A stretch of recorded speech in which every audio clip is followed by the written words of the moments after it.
Demə boş şeydi məhəbbət, veribsə gəncliyi xəlvət. Badına yarı məhvələ, bu canı al get məndən. Sonra bir şalam vəda, masamda dolar badələr. İçərəm yoxluğuna bugün, sabahın canı cəhənnəmə. Yox idi əlimdə güllər, yox idi sevici səninlə. Ürəyimdən qopan bir ağrı var, şiiri göy titrədər. Amma sən bilməzsən, gedirsə gəncliyim əldən. Qalır xatirələr, amma bir də dönməz o illər. Sənin də yanlışın var, bu yolda yanmışım bax. Bura bir qaranlıqdı, otağımda yanmır ışıqlar. Yalan var hər qarışında, mən sənlə necə barışım bax. Sənlə qurduğum o yolda indi yalnızam, inan artıq vaxt keçib zaman yoxdur geriyə qayıtmaq. Nə aylara sözün deyir, nə illər əlimdən tutar. İndi sən yoxsan, nə fərqi mən varam. Bu tərki dünya davam edir, yanında mən olan varam.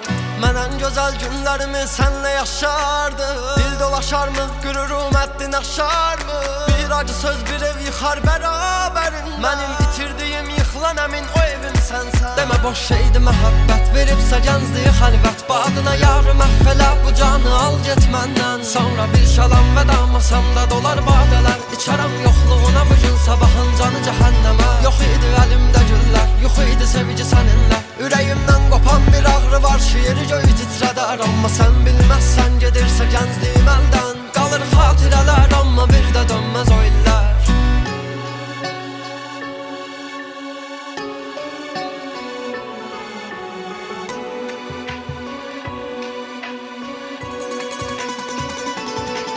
Həyat həzz etməz gecikən və tələ səndən. Səsim gəzdi bütün aləmi, bir səs yoxdur hələ səndən. Axı olmur sən istəsən də, nə qədər mən istəsən də. Bugün söhbət səndən geçsin, ömürdə məndən.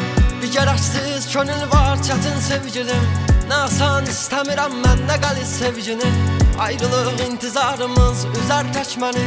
Sən üzülmə, mən sənə qıymaram sevgilim. Nə uzun keçdi ömür, bitmədi yaz yay qışa. Qarışdı bu eşqimiz son aylarda çağlayan. Bir bulut tək istədim, yarı mən öz canımdan. Amma olmur istəməklə, olmur əziz. Demə boş şeydi məhəbbət, veribsə gəncliyi xəlvət. Badına yarı məhvələ, bu canı al get məndən. Sonra bir şalam vəda, masamda dolar badələr. İçərəm yoxluğuna bugün, sabahın canı cəhənnəmə. Yox idi əlimdə güllər, yox idi sevici səninlə. Ürəyimdən qopan bir ağrı var, şiiri göy titrədər. Amma sən bilməzsən, gedirsə gəncliyi